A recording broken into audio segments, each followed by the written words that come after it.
mbokk yeeg xaritu internet yi salaamaaleykum ñoo ngi nuyu ku ci nekk ci turam ak santam di leen jaajëfal bu baax a baax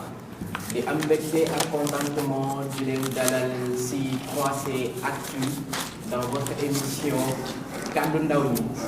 kaddu ndaw ñi nag di seen émission bu bees tàkk boo xam ni 3C Actu ñu leen ko indil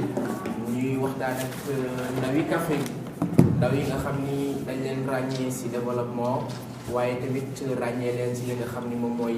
langue politique bi tey nag ma am mbégte ak contentement di dalal ki nga xam ni moom mooy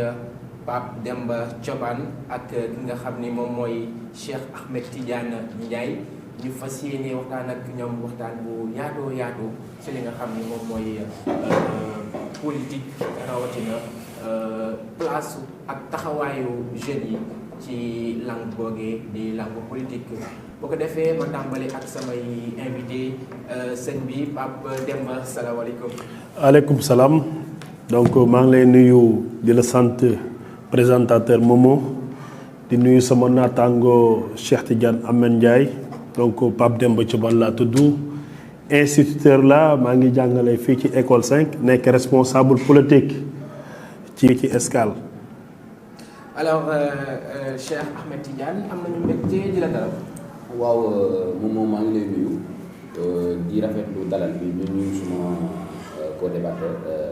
Pape Demba suma grand suma xarit mais aussi boo xam ne dama ko naw ci esprit de développement bu am ci Kaffrine di nuyu aussi sa collaborateur yi comme Aliou ak l'autre là sa technicien bi maa ngi nuyu di rafetlu aussi initiative bi nga xam ne yéen koy jël ak Kaffrine Actu lu nekk lu bees moom ñu leen di ñaanal yal na yàlla dina ful léegi yéen a xam li ngeen ci bëgg yàlla leen ko yàlla may. jërëjëf noonu lay demee saa su ne l'actualité du Yukuman en temps réel sur 3C Actu ñu ànd ci ak équipe bu xarañ tey nag ñu fas yéene waxtaanee li nga xam ni moom mooy politique sekk kat ki nga xam ni moom mooy Pape Demba ak Cheikh Ahmed Tidiane ma tàmbali ak Pape Demba Pape est-ce que mën nañu xam kañ nga dugg ci langue politique yi. waaw bon langue politique maa ngi ci dugg depuis 2011. laa dugg ci langue politique te ki ma ci duggaloon mooy le maire actuel de Kaffrine muy monsieur Abdoulaye Seydou Sow moom ma motivé woon ba mu dugg ci langue politique parce que dama doon gis mu doon defee politique autrement basé sur la sincérité sur la loyauté et vraiment yooyu moom ma gënoon motivé et sur l'engagement surtout au sein de sa commune muy Kaffrine loolu moom ma gënoon motivé ma ànd ak moom dugg ci politique depuis 2011 maa ngi ci keppaaram di def politique. Cheikh Ahmed Tidiane yow it mën nañu xam kañ nga dugg ci langue politique bi. waaw Momo maa ngi dugg ci langue politique bi en 2009 c'est-à-dire fin 2008-2009 l'APR l'Alliance pour la République ñu ngi ko créé en 2008 juste décembre 2008 je pense que ñu ci dugg ñu bari 2009 début 2009 lañ ci dugg. ma bokk ci ñooñu nga xam ne ñoo njëkk a gëm le président de la république ñoo njëkk a gëm aussi projet bi nga xam ne projet sociétal bi nga xam ne yoroon na ko yàlla def ma dëkkoon ak Aziz Ndiaye le coordonnateur actuel donc souvent moo doon influencé naan ma comme que ay ndaw dañuy ñëw ci yow nekk nga ay président Fosco parce que j'ai eu la chance à être 2 fois président Fosco ici à Kaffrine donc mu ne ma tey sa apport bi nga am nii yàlla may la boo politiquee mun nga ci génn donc noonu laa def dugg ci parti bi bon bu metti woon na nag pour nga dugg ci Macky Sall mais on y croyait parce que connaissant l'homme bi ma xoolee xool cursus bi mu am xool aussi injustice bi ñu ko tegoon ma ne pourquoi pas kii gis naa ne tey suñ ko jàppalee suba mun na nekk président de la république parce que amoon na atu yëpp pour nekkoon président de la république si la ñu yàlla def boole ñu dugg politique ànd ak moom juste rek dañoo dugg rek mu ñëw fi tourner waaw ci lañ xamante ak moom depuis lors aussi ñu nekk ci keppaaram di œuvrer pour le développement du Sénégal mais aussi pour le développement de notre localité. jërëjëf Cheikh. alors Pape Demba pourquoi le choix du président de la République et du ministre Abdoulaye Seydou Sow comme leader. waaw moom boo ma laajee pourquoi ñu ànd ak ministre Abdoulaye Seydou Sow mu nekk ci keppaaru le président son excellence monsieur Macky Sall Abdoulaye Sow. depuis ba mu nekkee xale ba tey dafay œuvrer ci développement Kaffrine ëppalewul la ni il fut instituteur adjoint mooy le grade le plus faible dans l'enseignement élémentaire mais depuis boobu il gagnait un maigre salaire mais lépp lu mu amoon da ko doon yóbbu ci askan bi loolu ñun étant jeune mu inspiré ñu xam ne kii kat vraiment lépp lu mu am da koy bokk ak askan bi muy am-amam muy dooleem. mën nañ jël exemple ci sport bi lu ci mel ni Espérance am na benn jamono boo xam ne nii dafa nekkoon ci jafe-jafe mais Abdoulaye Seydou Sow yàgg na ci di ciy def lu mu am da ko ci def da doon fayeeku salaire am sax au lieu mu yóbbu ko seen kër mais day préféré jox ko loo xam ne nii askan bee ko moom muy Kaffrine donc kooku boo ànd ak moom da ngay gis ne daf lu ko ñor mooy Kaffrine loolu rek ko ñor te ñun Kaffrine moo ñor en tant que jeune Kaffrine de Kaffrine qui aspire aussi pour l'émergence de Kaffrine yaakaar naa ne bu ñu gisee koo xam ne nii natif de Kaffrine la te mi ngi def tout pour Kaffrine jëm ci kanam ñun suñu rôle moo ñu ànd ak moom ci vision boobu. lu tax Macky Sall daf ñu defal lu ñu kenn defalul lu kenn deful Kaffrine. wax nga ko léegi président Macky Sall dafa def lu kenn deful Kaffrine lan la def Kaffrine ba Kaffrinois yi ñu am benn taxawaay ci ginnaaw. waaw dafa jël doomu Kaffrine yi vraiment jox leen loo xam ne nii Kaffrine yëpp dana ci gis seen bopp. Au-delà de ça je parle sur le plan de l'infrastructure Kaffrine maintenant a totalement changé de visage. Il est même à l'instar des autres régions. Par exemple les sphères administratives Macky Sall moo ko fi def autant les gouverneurs les préfets et gouverneurs et autres ci maison conventionnelle yi la ñoo nekkoon mais sous peu de temps yaakaar naa ne loolu day nekk une vieille boo xam ne nii dem na suñu ginnaaw. La route de Nganda elle est là man j'étais à Nganda j'enseignais à Nganda quand on partait à Nganda dañoo nekk ci kaw oto yi poussière bi dañu doon sonal mais aujourd'hui boo fay dem da ngay sol sa grand boubou comme sama naataango bi nii mu def doo am benn jafe-jafe loolu yaakaar naa ne ku bandaa sa bët rek yaay bañ a gis mais luy olof di wax xippi xool. Il y a aussi l'hôpital de type niveau 1 nekk fii mu nekk au bénéfice de la population donc bëri na président loo xam ne nii def na ko Kaffrine mu dooleel aussi suñu doom muy Abdoulaye Seydou Sow loolu nekk une fierté nekk une chance pour Kaffrine parce que Macky Sall boo xoolee c'est le premier président qui est venu à Kaffrine 6 fois et récemment boobu moo ko def 7e fois cela veut dire qu'il porte Kaffrine dans son cœur tey Macky Sall bu teguloon fenn Kaffrine du ko def tey ba muy dem Dakar il pouvait prendre un avion atterrir à Tambacounda donc ses voitures ñëw jël si ko foofu mais il a préféré vraiment prendre la route terrestre vraiment pour mieux rapprocher de sa population pour mieux vraiment rencontrer aussi les populations de Kaffrine ça c'est une fierté Macky Sall daf ñu dugal ci xolam lépp lu mu am comme projet danañu ko jox jël suñu doom jox ko confiance bu mat sëkk muy Abdoulaye Seydou Sow donc ñun buñ faralu Macky Sall dañuy ñun ñooy indil suñu bopp ay jafe-jafe. alors Cheikh Pape wax na ko léegi taxawaayu président de la République son excellence Macky Sall ci Kaffrine ban gis-gis ak ban jàngat bu ci am. Bon, d'abord damay revenir sur le choix du ministre Abdoulaye Seydou Sow. Je pense que je fais partie des premiers jeunes de l'APR de Kaffrine qui a fait appel au ministre Abdoulaye Seydou Sow par voie de WhatsApp, par voie de Facebook. J'ai même déplacé un jour pour lui dire que monsieur le ministre, monsieur Sow, l'APR de Kaffrine a besoin de vous parce que nous n'avons pas un homme de votre dimension politique. Et lors de sa venue à l'APR,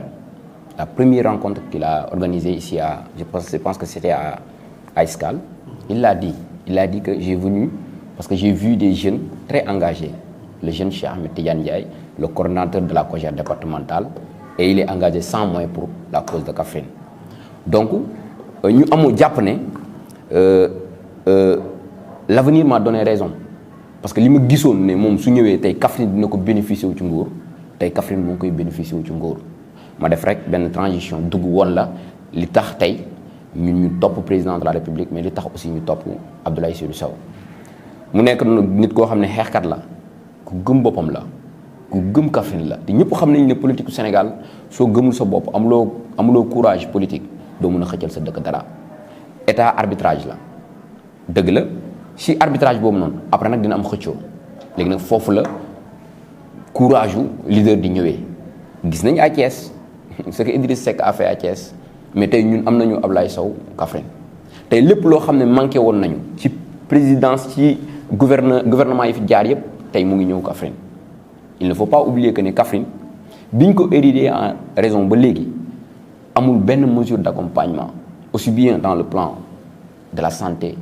de la culture, de l'éducation, des infrastructures. Kaffrine amul dara. Kaffrine a été laissée en elle-même. Mais gis nañ ne actuellement il y a beaucoup de choses qui sont en train d'être réalisées. Xam nga le président de la République Demba su ma naataangoo Demba wax na ko fem Kaffrine il a Kaffrine dans son cœur. Nombre de fois bu mu ñëw Kaffrine mosu ko ñëw fenn te histoire yu gën a mag ci parcours am balaa moo egg ci Mbour fii la ko defee fii Kaffrine. li nga wax léegi lan moo ko waral lan moo tax président de la République place de choix bu mu am ci Kaffrine amu ko ci beneen dëkk. waaw loolu aussi mën na am histoire bu ko lu ko yàlla boole la ak Kaffrine parce que nit yàlla mooy jël boole la ak dëkk wala mu boole la ak ay doomu aadama non seulement yàlla da ko booleeg dëkk bi mais aussi yàlla da ko booleeg waa Kaffrine yàlla da ko booleeg dëkk bi ba bu ñu ut dëkk bi dañ ko xalal yoon kon ko ne ko ñëwal ñi ko gën a ñemeloo tey mun naa ne waa Kaffrine ci lañ bokk sooy xool déclaration yu gën a rëy yu président def lu ci bari fii la koy defee à Kaffrine beneen bi ci topp tamit ki ko gën a ñemeloo muy le ministre Abdoulaye Seydou Sow parce que nag Kaffrine bul fàtte ne nekkul woon ci suñuy loxo mais gis nañ ne le ministre bi mu ñëwee ba léegi amul élection bu nga xam ne jaar na fii Kaffrine te gañewuñ ko suñ bokkul ci ci 2 premiers bi dinañ bokk ci 3 premiers bi au niveau national. si élection yooyu noonu laay ñëw ndax gis nañ élection yu wees muy élection municipale ak départementale yi gis nañ Kaffrine mu nekk première capitale régionale bu am plus de 78% des voix lan moo waral loolu. mais avoir un capitaine un bon capitaine un homme un fédérateur un rassembleur. parce que gis nañ résultat bi am. non on a eu la chance ñun tey chance bu ñu am waruñ ko foowee moo tax souvent damay wax ndawu Kaffrine ne ni ñu xippi suñu bët ñu xool xam nga doo am un homme de temple de Abdoulaye Seydou Sow nga koy foowee tey dëkk yëpp bëgg nañ ko jot tey moom mooy référence gouvernement bi dañ lay wax ne la maa ngi déglu le directeur Yoro Gallo Ba ci benn émission il prenait l'exemple de Kaffrine ci réalisation yi nga xam ne Abdoulaye Sow def na ko mu ne Kaffrine fa laa doon jàngee mu ne amul woon dara mu ne waaye ba mu fa duggaatee damaa waaru mu ne la mu fa gis yëpp danaa fexe def ko Mbàkke kon jàpp nañ ne bu ñu demee ba ñeneen di jël ay référence ci Kaffrine kon ñun nous avons de quoi avoir fier et je pense que loolu yëpp comme li ma la ko waxee dafa am benn capitaine bu nekk ci kanam muy le ministre Abdoulaye Seydou Sow capable de diriger de porter le flambeau tey loolu moo ñu manqué woon APR loolu moo manqué woon Kaffrine ay at nag yu bëri jaar nañ fi ku ci nekk dal na gouvernement xam nga wax ji bari na gis nañ fi ñu nekk ci ay ginnaaw xale di leen di defloo ndax dañoo ragal ki ñu war a jàkkaarloo waaye ñooñu dañu na ma leen di fàttali ne ñoom yoroon nañu Kaffrine yoroon nañ fi ay ndombal tànk yu am doole nekk ay ministres puissants mais lan la ci Kaffrine jëriñoo dara. Demba il a parlé d'infrastructure je vais pas parler d'infrastructure parce que Demba en a abordé mais je vais parler aussi en termes de social mais aussi en termes d'emploi. En termes de social le président de la République li mu def ci bourse de sécurité familiale Kaffrine def ko ci benn dëkk li mu def tey ci allègement des travaux de femmes ci moulin ci matériel agricole ci leneen ak leneen def ko ci benn dëkk mais nag mu ñëw ci côté emploi kuddu la ko président njëkk a jox le ministre Abdoulaye Seydou Sow. waaw wax nga ko jaar na ko ñu gis mu def benn travail bu remarquable te yaakaar naa ni c'est la première fois dans l'histoire du COUD mu am directeur bu fa nekk ba génn étudiants yi di ko sargal ak di ko delloo njukkal. waaw mais loolu mooy lu ma la wax rek ça revient à l'homme c'est-à-dire caractère nit ki mais aussi courage yu nit ki mais aussi dimension nit ki xam nga nit ki làq nañ ko jant lu yàgg ci PDS mais jant rek lay doon bi président Macky Sall ñëwee xam potentiel bi nekk ci moom mu xëcc ko teg ko ci wetam tey mun naa ne bokk na ci ñett ministre wala ñeent yoo xam ne ci li mu leen di déglu moo ëpp parce que li ñu koy régleel président wax na ko démb njiit soo nekkee moom da ngay seet li mu bëgg nga ne ci wax soxlawul mu lay dicté lii laa bëgg wala lii laay dicté Abdoulaye Sow soxlawul muy dicté ndaw ñi ne maanaam ku ma attaqué leen ko déedéet soxlawu ko de Abdoulaye Sow soxlawul moom mu ne ndaw ñi def leen nii wala def leen nii wala def leen mais ndaw ñi war a xool li mu bëgg ñu koy def nit soo nekkee ak moom da ngay loyal te c'est un homme très loyal c'est un homme très fidèle au président de la République tey jàpp naa ne confiance bi mu am gagné ko ci président de la République moo ko liggéey kon ñun tey à Kaffrine li ñu war a def ñun ñëpp mooy conjuguer nos efforts pour l'accompagner. Et c'est que d'ici 6 mois, je te dis, Kaffrine va changer de visage. Et ça a déjà commencé avec, au niveau du marché, ça a déjà commencé au niveau de l'estade, ça va commencer bientôt en avril pavage bi nga xam ne dinañ ko commencer muy 7 kilomètres et quelques. xam naa loolu aussi dinañ si ñëw bi nekk si kanam incha allah. mais wax nga ko léegi fi nga nekkoon laa bëgg nga continuer à l'université waaw à l'université en fait d'abord à l'université xam nga université man dama fa nekk comme chargé de mission moom ma fa yóbbu comme chargé de mission. université amul benn directeur bu fa doon ñëw te amoo problème wala amul ay grève wala ay yëngu-yëngu moom nekk na fa ba jóge 18 mois amul yëngu-yëngu du si enseignant du si syndicat bi du si même étudiants yi loolu nag capacité managériale bi mu am la manager des hommes c'est pas facile il faut être Abdoulaye Seydou Sow pour pouvoir le faire il a une capacité managériale extraordinaire te son passage à l'université l'a montré tey jàpp nañ ne président gis ne li mu def université mën na ko def feneen moo tax mu jëlee ko fa 18 mois bëriwul ñu fa nekk au moins di fa am 2 ans wala nga am fa 3 ans mais moom soxla bu ko président soxla ci gouvernement moo tax mu teel ko fa jëlee mais sant nañ ci yàlla parce que nag profité na ci emploi yi mu fa fekk parce que dafa am sens fekk mu nekk campusu Kaffrine Ibbi campusu Kaolack Ibbi ak bu Fatick mu profité dugal doomu Kaffrine yi mais yemalewu ko rek la commune de Kaffrine yemalewu ko rek le département de Kaffrine yemalewu da ko yóbbu ba la région de Kaffrine tey mën naa ne ñoo ngi ci plus de 500 ou 300 ou 400 nangam jeunes yu nga xam ne am nañu emploi yoo xam ne c'est des emplois fixes loolu aussi ñu ko ci sant waaye doyut dafa demaat ci beneen ministère dolli président Macky Sall dollil ko mooy ministre de l'urbanisme du logement et de l'hygiène publique ñu gis ne foofu aussi war naa am 2000 emplois yoo xam ne war na ko jël mu commencé ko avec ICC commencé ko avec cadre de vie ak ñeneen ñuy wax ne rek ne tey képp ku la dig añ bu la joxee ndékki war ngaa gëm ne di nga añ te déjà commencé na tey ci ndawu Kaffrine yi commencé na ci secteur yëpp commencé na ba ci charretier Kaffrine yi sax jënd na ay moto jox leen wan leen ne leen ñun dañoo war a moderniser suñu dëkk bi gis nañ ne marché bi tëj nañ ko pour defar ko kon dañuy sant yàlla bi ñu amee comme maire le ministre Abdoulaye Seydou Sow mais aussi sant yàlla bi ñu amee un responsable boo xam ne tey dinañu simplifier chemin bu ñu waroon a jël ñun jeune Kaffrine muy metti ñuy mbëkkante ba egg si moom simplifier nañu ko kon nañu gën a yeewu gën a renforcer suñuy capacité dem ñi amul formation outil formation parce que nag ndaw su bëggee assurer la relève mon frère dafay am formation. alors Pape Demba gis nañ ni politique mënoo ko def te àndandoog li nga xam ni moom mooy ndaw ñi tey si sa jàngat ak sa gis-gis ndaw ñi ban taxawaay lañ war a mën a am si li nga xam ne moom mooy arène politique bi. waaw jërëjëf Momo donc dina may ma rebondir un peu ci sama naataango bi li mu wax ci ministre Abdoulaye Seydou Sow parce que maintenant Kaffrine sur le plan de l'emploi sur le plan de l'éducation sur le plan de la santé même Kaffrine am na ay changements yu bare te loolu loxo Abdoulaye Seydou Sow mi ngi ci jeunes yi nag am nañu rôle bu rëy bu ñuy jouer ci politique parce que les jeunes constituent 65% de la population sénégalaise donc on ne peut rien faire sans les jeunes toute activité pour pouvoir vraiment réussir l'activité il faut vraiment mettre devant les jeunes parce que d'ailleurs ce sont eux qui ont la force physique et intellectuelle kii am na lu mu wax lu am solo maintenant un jeune nag pour nga nekk au cœur du développement il faut la formation c'est le premier critère Abdoulaye Seydou Sow mi ngi koy dox parce que li mu njëkk a ñëw def na ay séminaires fii à Kër Venus pour former les jeunes dans tous ces débats dans tous ces discours il renvoie les jeunes à la formation hier même témoigné na ko à l'endroit de mon ami Cheikh nee na Cheikh il a la chance d'aller vraiment étudier d'aller faire une formation pour nga mën a participer ci développement dëkk bi parce que boo xoolee moom toute sa politique repose sur la jeunesse parce que dis-moi quelle jeunesse tu as aujourd'hui je te dirai quel pays tu auras bu ñu xamee jeunesse bi nga am tey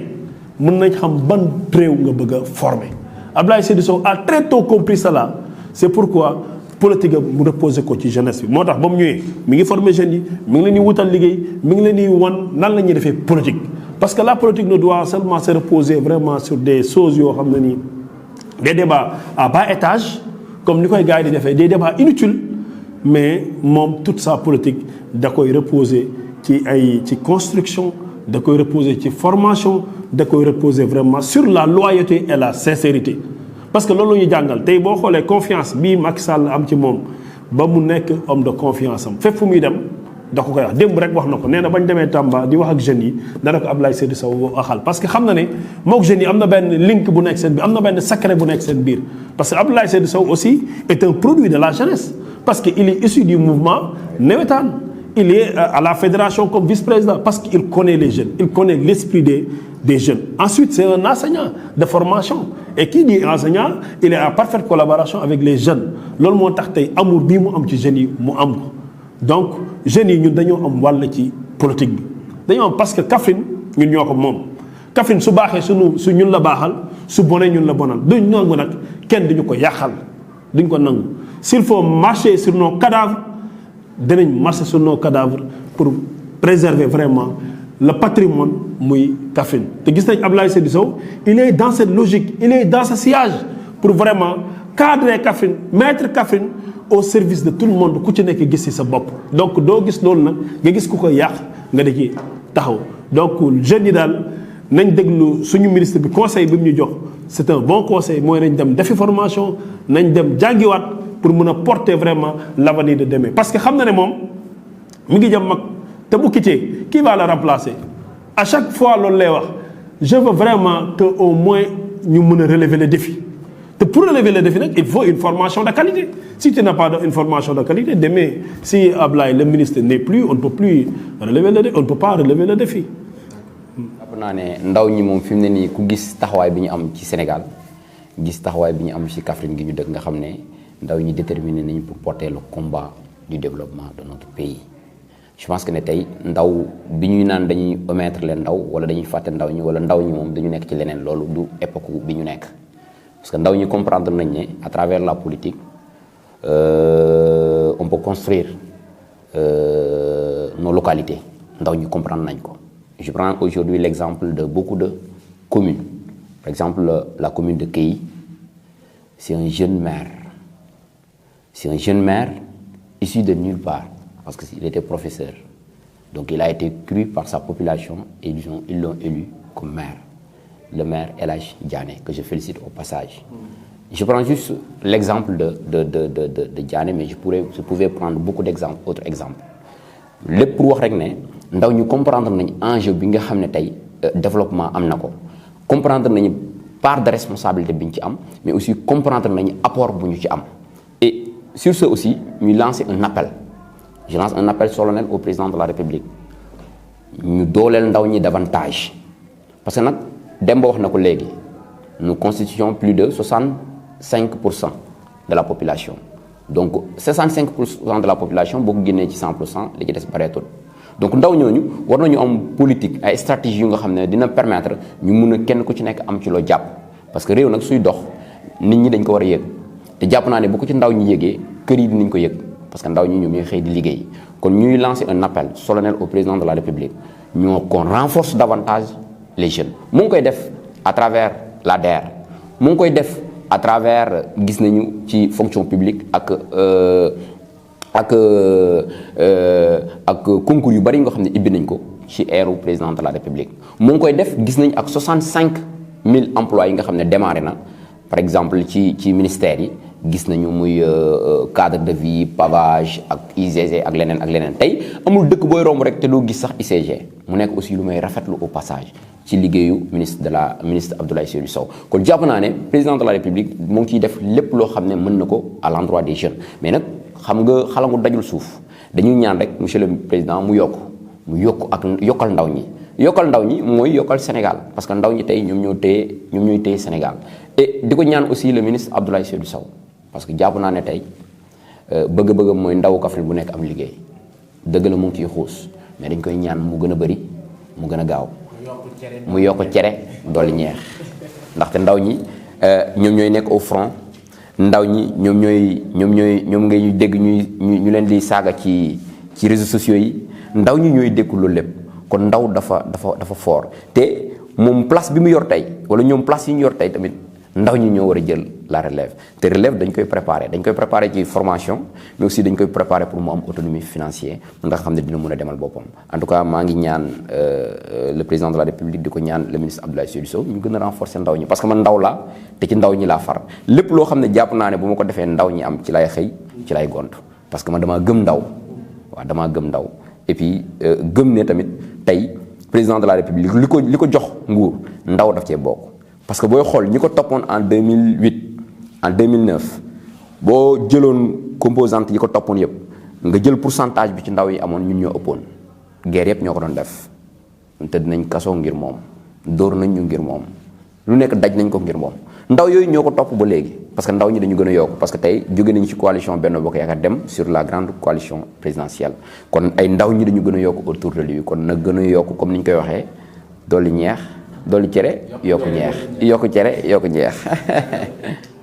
boo ko yëg xaritu internautes yi di leen fàttali ni ñoo ngi si li nga xam ni moom mooy 3C Actu si seen émission kaddu ndaw ñi tey ñu am mbégte di dalal ki nga xam ni moom mooy Pape Demba Thioban ak Cheikh Ahmed Tidiane Ndiaye ñu nekk ay jeunes ñu nekk aussi si li nga xam ni moom mooy arène politique bi kaddu ndaw ñi ci loolu laay taxaw ndax gis nañ ni am na ay nit yuy wax ci turu ndaw ñi alors que loolu c'est pas leur rôle ni seen devoir loolu ban gis-gis ci am ak. waaw moom xam nga politique dafa am lu muy doxee te souvent am na ndaw yoo xam ne nii à chaque fois des intérêts crypto personnels moom la ñuy jiital te politique dafa am lu ñu ko structuré comme APR dafa am lu ñuy wax COJER voilà le représentant des jeunes COJER moo fi nekk donc jàpp naa ne lépp lu ñuy wax ci COJER pour mu nekk une voix boo xam ne autorisée ci Amath Cheikh Tidiane Ndiaye lay jógee su jógee ci Amath Cheikh Tidiane Ndiaye danañ xam ne fi mu jógee nii baax na mais souvent gars yi bu ñu gisee nit koo xam ne nii day liggéey goxam lu ci mel ni ministre Abdoulaye Seydou Sow day am ay jaloux léegi jaloux yooyu nag il se cache derrière certains jeunes vraiment pour manipuler jéem a yàq jéem a nasaxal ci processus de développement bu ñu nekk mais nous les jeunes de l'APR plus particulièrement les jeunes de Kaffrine qui sont à côté du ministre Abdoulaye Seydou Sow nous ne l'accepterons pas parce que du ñu nangu Macky Sall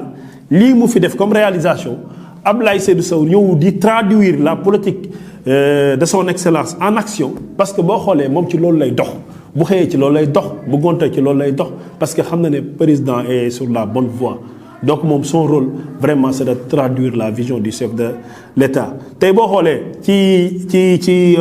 ci tabaski daaw yi ba ñuy waaj a dem tabaski mais Abdoulaye Seydou Sow a rénové toutes les mosquées de Kaffrine mais loolu nga nekk jeune nekk ci biir dëkk bi mais da nga war a applaudir loolu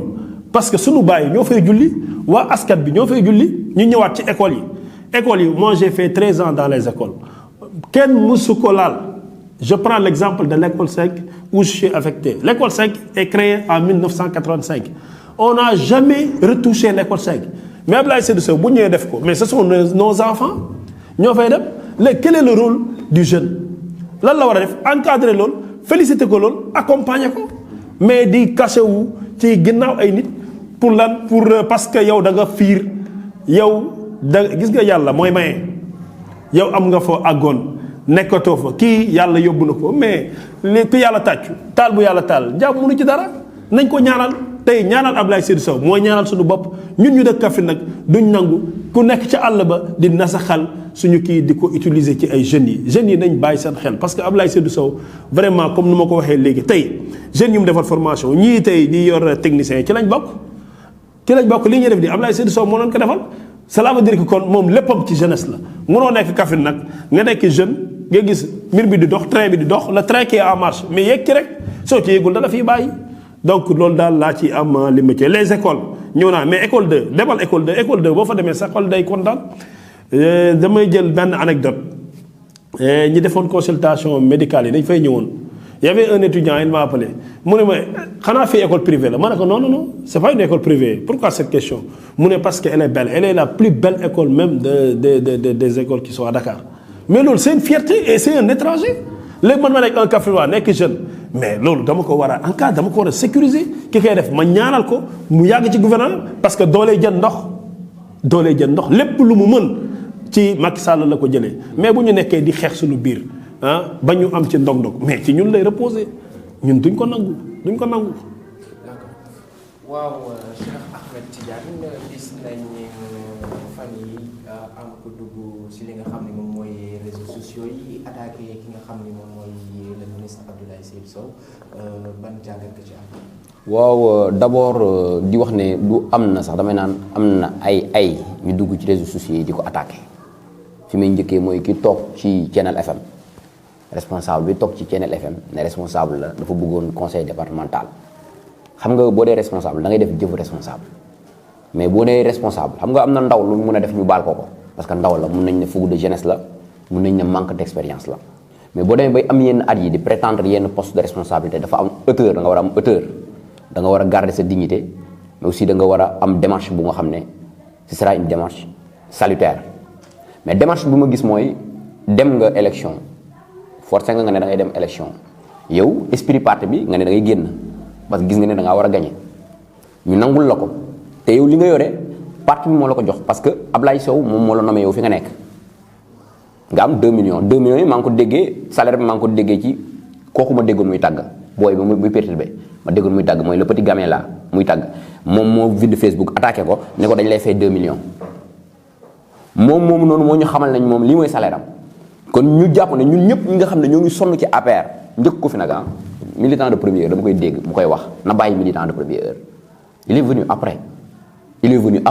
venu en 2013 boobu fekk na ñun ñu xeex bi ba ñëw au pouvoir kon militant de première heure bi ñuy wax nañ ko ñenn ñi nañ ko teg ci suuf moom na ko teg ci suuf parce que du militant première heure waaye nag ñëw na Ablaye Sow comme lu ma la wax rek lii suma grand bi Demba wax maanaam esprit bu mu am ci Kaffrine mooy bëgg na cadre bu nekk jëriñu bëgg na jeune bu nekk jëriñu mu jël ko parachuté ko jox ko benn poste de responsabilité ci direction mu nekk ak moom mais ku la defal 2 millions bëriwul ku ñu koy fay ñun fay ñu 2 millions mais di la fay 2 millions ba pare war a dem élection mu nekk enjeu de taille moom sa survie politique nekk ci survie politique bu Benno Bokk Yaakaar bu président de la République mi nga xam ne moom moo waral coow li nekk ci yow nga défier l'autorité ne man damay demal sama bopp nga demal sa bopp si xaalis bu ñu lay fay nga demalee sa bopp nga perte lan nga war a def ranger tranquillement sans bruit ba pare wane ne dem naa perte naa waaye dellusi naa parce que fii laa bokk mais soo ko defee ba pare ñëw toog ci plateau di xas nit ñi di traiter nit ñi de menteur di traiter nit ñi de jàmm de lâcheté mais damay sentir na yow am na kon haine bu nekk ci yow boo xam ne waxuloo ko nit ñi waaye dama koy rappeler que ne moom digganteem ak ministre bi man dox naa ci lu bari xam naa lépp lu xew lépp nu mu demee amul coow bu ñu lu am te man njëkkuma ci ministre bi ne ko bul laal lii bul def lii dimbale ma ngir yàlla parce que ci parti bi la nekkoon ci la bokk. en fait Cheikh Ahmed est-ce que mën nañu xam le problème. beneen bi problème bi avant ngay xuus si ba tey ci polémique boobu problème bi lan la ba xam problème mu jalousie la wala dañoo amul considération si parti bi. non wala dañoo bëgg demal seen bopp lan mooy problème bi. non ñaar moo am yàkkamti da cee am te nag àdduna ku yàkkamti yàqule mënoo fekk ay nit ñoom jëriñoo gu ñëw nga ne di nga jëriñu tey seen kanam c'est ça le problème il ne faut pas chercher de midi à 14 heures c'est-à-dire ils veulent coûte que coûte d'être nommés avoir un poste de responsabilité c'est ça qu'ils cherchent il faut oser le dire mais nag loolu da nga koy ànd ak ay nit mu doon waxtaan mu doon doxalin ba nga jot ci parce que kenn tey dégg nañu ministre mu ni dootul neexal ci kenn. waaw non mais parce que dañu toll ci ñàkk a bañ a neexal xam lu tax neexal bi maanaam neexal nit day fekk ngay neexal mu comprendre moom ban enjeu la ñu toll dañu toll ci enjeu wu defar Sénégal dañu toll ci enjeu wu defar Kaffrine muy décoller tey jàpp naa ne tey lu la neex ak lu la naqari mais man mon frère man damay dund lu ma naqari ci Ablaye Sow mais day tax ma génn ma démarche mooy su ma amee lu ma metti ma dem fekk dans son bureau fëgg ne ko monsieur le ministre dama la soxla ñu toog ñu waxtaanee ko mu jeex parce que man j'ai opté d'être avec le président Ablaye Seydou Sow moom dafa opté woon ànd ak def publiquement wax ne Ablaye Sow la àndal mu xëy def lu mu def kon su demee ba perte li mu war a def mooy ñëw waxtaan ak ki nga xam ne tey jël na ko seppi ko ci doomu Kaffrine di ko fay Pape Demba yàgg na ak Ablaye Sow amul loolu keneen ak keneen yàgg na ak Ablaye Sow amul loolu dama ne grand yi wax nii am na suñuy xëccoo ñenn ñuy xëccoo ay premier conseil laa waroon doon conseil municipal mais man nekkuma conseil kan moo ma gën a mérité nekk conseil nekkuma sax conseil. mais waxtaan boobu ngay wax est-ce que def nañ ko parce que gis nañ ministre à chaque fois dafa naan man je suis un démocrate. non à chaque fois dafa naan képp koo xam ni am na lu la metti ñëwal toog ñu waxtaane ko. noo waxtaane day waxtaan ak ñoo xam ni sax bokkul ak ñoom parti. bokkul ak ñoom vision politique. dama ne ku nekk am nga droit nga mer. tey politique la ñuy def ku ne am nga droit nga gis loola naqari nga mer ko mais dama ne soo meree soit ki nga nekkal su nekkee respecté nga ko wala yow responsable nga yow mi mer war ngaa mën a am une démarche responsable nga dem toog ak ki nga ko seexal wax ak moom ba mu ñàkk am solution. mais amul kenn ku ci ñoom koo xam ne dem nga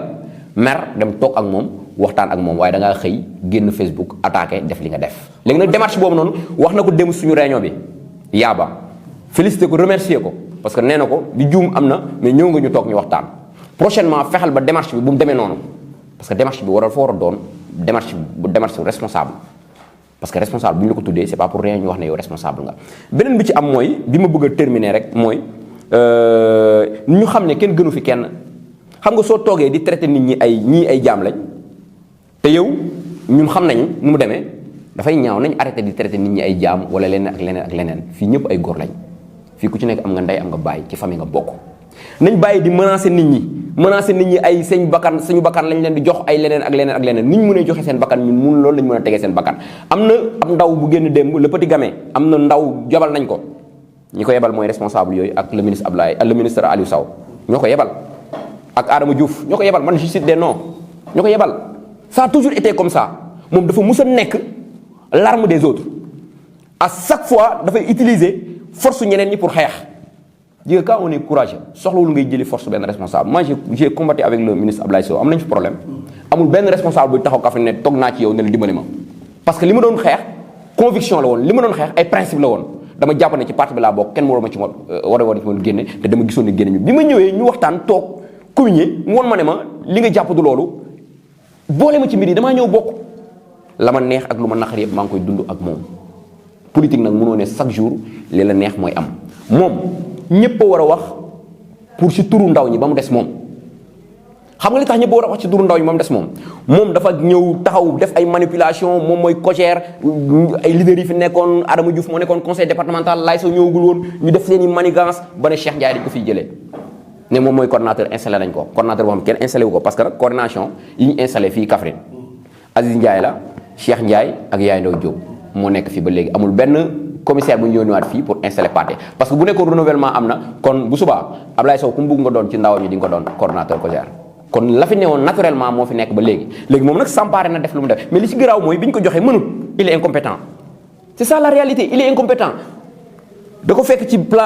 ci A waroon ko yóbbu ci B mais da ko fekk ci A reculé loo ko dem nañ ba ndaw ñi kan moo gisati COJER kan moo déggati COJER est-ce que arrivé président bi dégg nga COJER est-ce que ci législative yi ci locales yi dégg ngeen COJER lan la joué ci législative dara kon mu nekk benn recul boo xam ne structure bi am na ko ñu war ko jënjortiwaat dañ koy jëlaat danañ ko defar ci bés yi di ñëw danañ ci dox danañ ci wax parce que nag parti bi suñu parti la duñu nangu yow nga ne ci parti bi nga bokk dem ànd ak ay noonu parti bi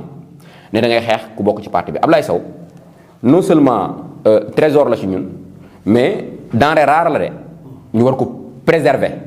te dinañ ci def lépp lu ñu mën na leen leer na ñoom su leen jaralee seen bakkan moom bu ko jaralee bakkanam ak jakkanu jabaram man jaral na ma sama bakkan ak bakkanu jabar ak sama bakkanu waa sama jakkanu waa kër. di ngeen ci def lépp lu ngeen mën gis nañu ndaw ñi tamit ñoo ngi laaj ministre bu yeewi leen ndax dañuy naan à chaque fois ñoom dañuy bëgg wax waaye ministre moo leen wax bu ñuy wax léegi yow en tant que ndaw ban taxawaay ngeen ci war a am ci topp li ministre wax bañ a wax ci wax. loolu damaa mus a jàpp ne damaa mus a jàpp ne en politique il ne faut pas demander lan nga war a def ndaw warul un jeune ne doit pas demander ce qu'il doit faire j'ai toujours dit que un jeune doit être devant doit même poser des actes sans même autant que le responsable en question lui dicte ces actes-là. C'est ça un jeune doit prendre des initiatives. Un jeune doit savoir se défendre son parti. Non, ndigal dëgg la mais ndigal dama ne ndigal dëgg la mais ndigal dafa am fu mu yem xam nga le ministre Abdoulaye Seydou Sow ku ko dégg rek du la mu ko musa wax mu ne la dalal ci kaw ma Samba wala ci ma Demba du musa am parce que nag nañu jàpp ne le ministre Abdoulaye Seydou Sow ñëpp moo leen njaboote tey ñu bañ ko ñu bañ bëgg ko jeunesse Kaffrine moo leen njaboote mooy seen maire mooy le ministre de la République ci APR bi ñu bokk ñu koy réclamer moom moo fi nekk tey l'interlocuteur du président de la République kon tey moom moo njaboote ñëpp waaye nag suñuy dal ci kawam di dal ci kawam ñun ñu ne tekk ndaw yi nga xam ne ñoo ngi ànd ak moom jigéen ñi nga xam ne ñoo ngi ànd ak ñoom góor ñi nga xam ne dafay mel ni ñun dañoo ñàkk fayda wala dañoo ragal newul ci ñun tapet nekkul ci ñun damaa bëgg mu leer jigéen bu nekkee ne ñoom dañoo am fit wala ñuy bandilu ay bandi lañ de affaire bandi la ñuy def mais affaire bandi salté la ñuy def mais ñun ñoo leen gën a wuyu te dinañ leen won ne les jours à venir wax nañ ko ñoom ne nit ñi sont prêts à se sacrifier on verra ndax ñeme nañ wala ñemewuñ loolu ñu yor as groupe boobu ñu yore bu ñu fàtte ne j'étais le patron je prenais les initiatives te tey nekkatuma ci groupe boobu bu ñu fàtte ne tey moom bi mu xëccoo ba ñu jox ko Cogère lim njëkk a def mooy bi ñu ko yëkkatee ñaari CDI yi jox ko nga ànd ak ay sa morom ndaw di xeex ñu yëkkati ñaari poste liggéey CDI yi jox la nga war a jox ndaw ñi nga àndal ñi la wër di xeex parce que gëm nañ ne yow yaa war a jël mbir yi nga yëkkati jox sa jabar mais loolu lan lay nuru mooy yow gëmuloo ndaw ñi nga nekkal gëmuloo jeunesse bi ngay waxal ci la ko ndaw ñu bari bàyyee ci la ko Nafi bàyyee ci la ko Yaaba bàyyee ci la ko Ala Accu bàyyee ak ñeneen kan moo mënoon toog ba wax ne Ala Accu dina bàyyi Bilal duñ ko gëm tey bàyyi na Bilal bi ma joteeg Bilal Ala Accu dafa dem ànd ak Bilal rangé wu ci moom mais tey moom dem na ànd ak bàyyi na ko dem ànd ak le ministre Abdoulaye Seydou Sow parce que doxalinu gone gi mu xaw a des il n'est pas mature en politique xam nga aussi il faut nga nit nga gëm ne boo jàppee ne yow dégg nga tubaab waaw voilà egg nga fi nit ñi egg da ngay nax sa bopp tubaab dafa am lu koy accompagner tubaab dafa am lu bari lu koy accompagner te loolu lépp amu ci dara amul expérience politique parce que lenn li soo koy def pour man manque d'expérience politique la potentiel yu mu amoon pour téye mbir mi ba mu rëcc ko loolu mooy wone ne amul benn capacité managériale léegi nag ci loolu boo bëggee continuer na yaa ngi wax ak ndaw ñi danañ lay stoppé na jàpp ne comme Demba lu mu wax fi mu ne nii ça va terminer ah bu vouloir nous terroriser ça va terminer kenn dootuñu terroriser dañu mun xeex ñoom xam nañ fu ma dëkk dañu mun xeex ñoom langue bu am dinañ ma gis dañuy reyaate man danañ ma rey ñoom kon te su ma leen waxee ne ñoom danañ ma rey waaye man du ma ragal te ñoom Ablaye Sow mu ñuy attaqué xam nañ ne ñoom ñoo leen gën a xam ne Ablaye Sow du ragal waaye su jeune yi amee retenu c'est parce que moom ci boppam moo leen dicté retenu mais maa ngi wax jeunes yi en tant que aujourd'hui leur patron maa ngi leen wax ne ñoom nañu génn képp ku ko attaqué te dent œil pour œil dent pour dent képp ku ko attaqué te ñu taxaw attaqué la parce que nag mënuloo nekk yow lu ñëw ci ndaw ñi au lieu nga yóbbu ko ci ndaw ñi nga jël ko def ko lii nga def ay kër lii nga def oto ba pare di ko ñaawale ndaw ñi moom liggéey di coow yëpp day négocier ak Ablaye Sow ci suuf luñ ko jox mu yóbbu këram ne moom mooy patron ndaw ñi soo leen bëggee li nga am da nga koy bokk ak ñoom ndaw ñi soo leen bëggee da nga leen di yëg ndaw ñi soo leen bëggee da ngay wàcc yow sa jëmm ji da ngay wàcc wala leen ne man yéene sama buur man seen serviteur la mais loolu lépp nekkul ci le petit gamin en tout cas ñu ngi koy wax ne ko lépp lu mu ko jaral ñu ko ëpp parce que daf ñoo fekk ci parti bi ñu créé ko moom su bëggee yàq parti bi moom dañ koy génne parti bi moom su ko bëggee yàq danañ ko génne parti bi te liñ gis muy def mooy bëgg a yàq parti parce que bu demee jël keneen koo xam ne bokkul ci parti bi te boobu ba léegi da koy def à chaque fois day dem jël koo xam ne bokkul ci parti bi opposition la nekk ànd ak moom di xeex ki nekk ci parti bi loolu nag dootuñ ko nangu jeex na abadan fini moom loolu na ko leer loolu daal bëggoon naa ko ci leeral nit ñi déggee ko noonu su ne dañuy mën a xeex di jamaante yor ay pistolet dégg naa dañuy attaqué nit ñi seen kër yi di saaga nit ñi man fi ma dëkk ñoom xam nañ ko nañ ñëw attaqué ma rey ma parce que bu ñu ma rey suñu paree naa leen rey kon nañu bàyyi xoxotal bi nit ñi ragaluñ nañ bàyyi xoxotal bi nañ ko teg parti bi ñoo ko bokk li leen war nañ ko ci def ñun li ñu war ñu def ko ci liñ bëgg a def nag kenn mënuñu ko tere def du moom du ñi nekk ci kawam muy Aline Sow le ministre Aline Sow muy Adama Diouf ak keneen kenn mu amul maqaama ba liñ bëgg a def ci parti bi nga ne yow yaa ñu koy dicté da ngaa fekk parti bi ñu sanc ko ñoom ñu nekkoon fi musuñu bëgg parti bi Aline Sow bu ko bëggoon transhumé musul bëgg parti bi Ablaye Sow dafa jël courage am en main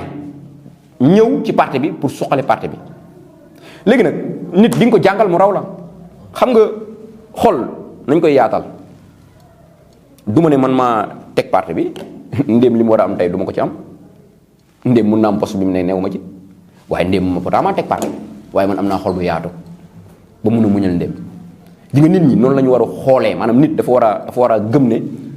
yàlla mooy joxe te Dieu a dit que c'est moi qui choisis mes élus ji nga tànneef suñu borom yi bés boo ko xëccoo bañ jox la ko te yàlla boole wala ci dala ciy génne yàlla mooy choisir ne kii laa bëgg a jox ko yàlla mooy choisir ne kii laa bëgg a jox parce que suñu borom su nekkoon ne yàlla nekkul ne mooy tànn kon président Macky Sall du nekk président de la République ndax ni ñëpp fekkee nañ en 2007 il a été victime benn complot boo nga xam ne bu garaaw au niveau du PDS mais taxul suñu borom bi mu ko war a génnee du ko génne defar ko pourtant am na ñeneen ñu amoon opportunité bi Idriss Seck amoon opportunité mais dafa delluwaat parce que bokkul woon peut-être que ci tànneef yi mais le président Macky Sall ku ko xam ne courage am xam aussi abnégation ak aussi bëgg bu nga xam ne bëgg na ko Kaffrine donc daal maa ngi wax ne mon frère pour résumer ñun sens la ñu am ci Ablaye Sow Kaffrine sens la ñu am ci président Macky Sall bu ñu kenn gëmloo leneen ndax bi mu ñu nekkee raison ba léegi hôpital bu baax amuñu ko tey am nañu hôpital Thierno Birahim Ndaw bi ñu nekkee raison ba léegi bâtiment service décentralisé yëpp ay maison de location la ñu woon convention dem ba wax na ko sànq tey ñu ngi ñuy tabaxal sphère administrative bu nga xam ne dina leen regrouper bi ñu nekkee Kaffrine ba léegi yoonu Nganda bi foog naa ne tey 15 minutes nga koy def doléance bu nga xam ne depuis Senghor la woon ba Ablaye Wade Macky Sall moo ko réalisé bi ñu nekkee Kaffrine ba léegi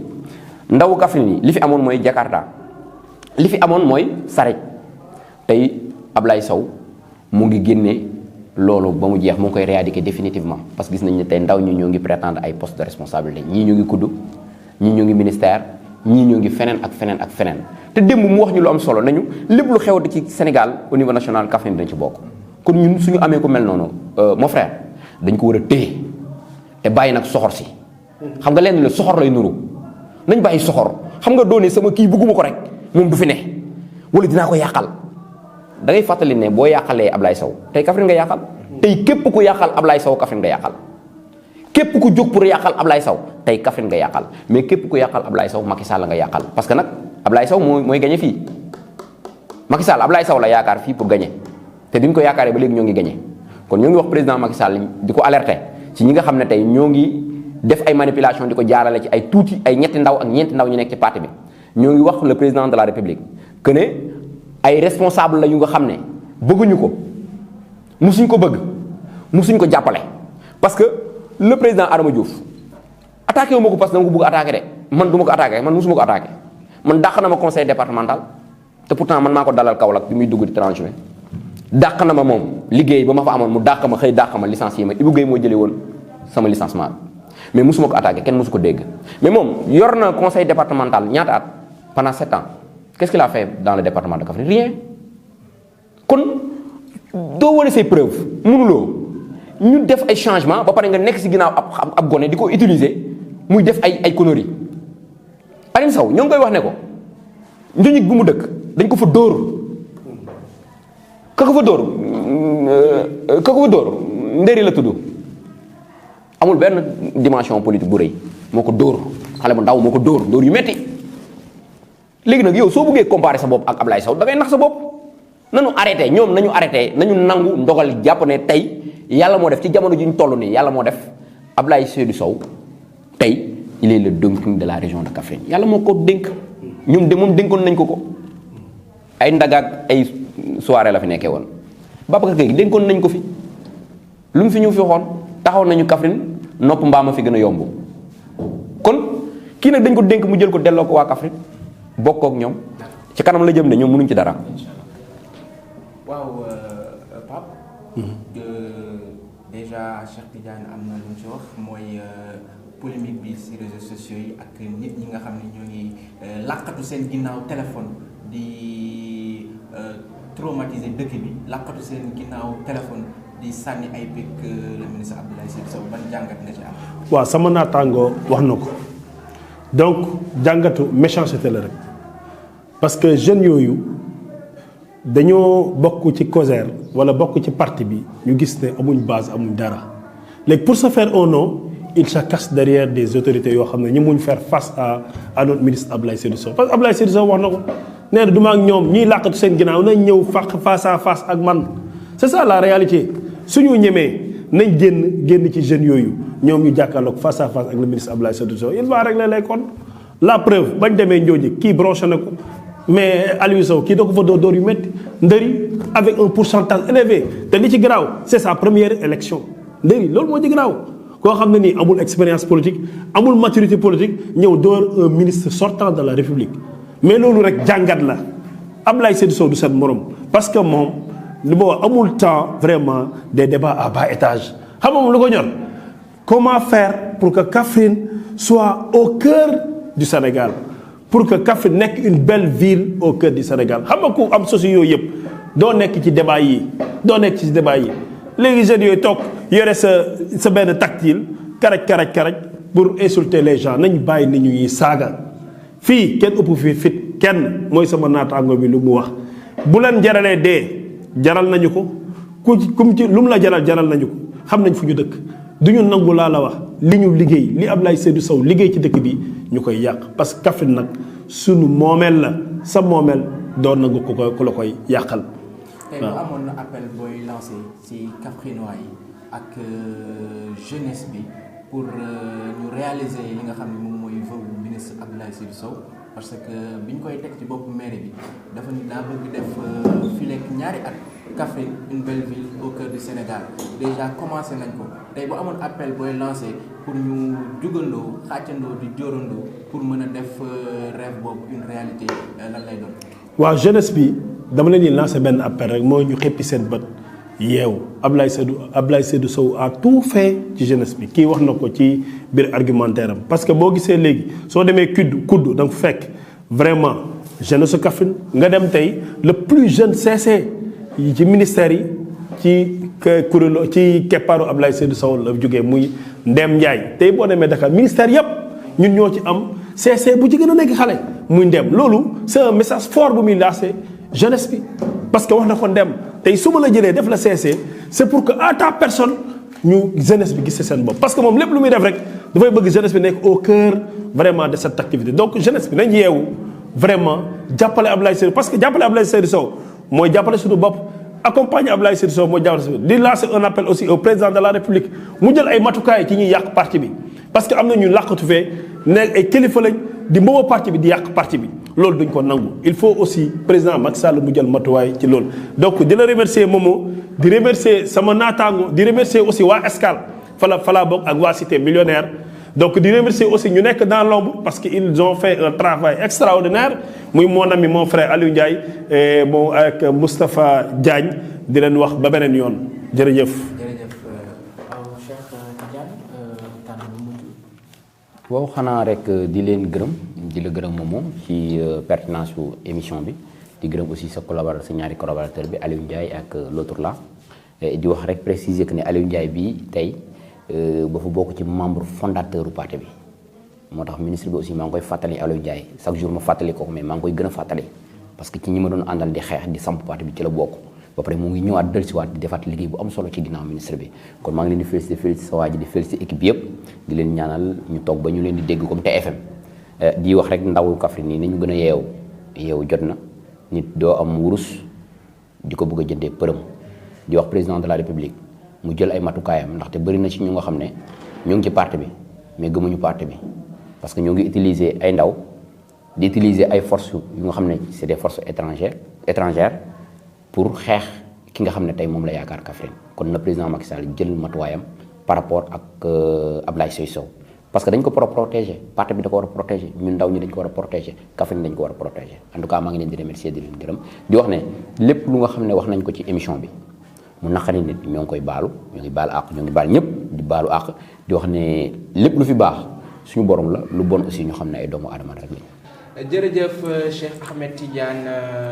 Ndiaye ak ki nga xam ni moom mooy Pape Demba Thioban ñoom la ñu àndaloon ci suñu émission kaddu ndaw ñi tey nag ndaw ñi la ñu joxoon kaddu ci fi nga xam ni moom mooy 3C Actu doon waxtaan ak ñoom lépp lu jëm ci wàllum développement Kaffrine waaye tamit li nga xam ni moom mooy langue politique yi c'était votre émission kaddu ndaw ñi ngeen ànd ci ki nga xam ni moom mooy Mouhamed Lo à la présentation di jaajëfal bu baax a baax samay invité waaye tamit di kontaane bu baax a baax internautes yi nga xam ne ñoom ñuy suivre à travers notre page YouTube ainsi que la page Facebook waaye tamit du ma jeexal sama tàggatoo te nuyuwuma jaajëfal bu baax a baax li nga xam ne moom mooy équipe technique bi ñu ràññee si ki nga xam ni moom mooy Moustapha Diagne ak ki nga xam ni moom mooy Aliou Ndiaye ñu def travail bu am solo pour li nga xam ne moom mooy réalisation émission bi donc mbokk yeeg xaritu internautes yi c'était votre émission kaddu ndaw ñi sur 3C Actu di leen jaajëfal di leen kontaane di leen jox dig daje beneen émission ak yeneen i invité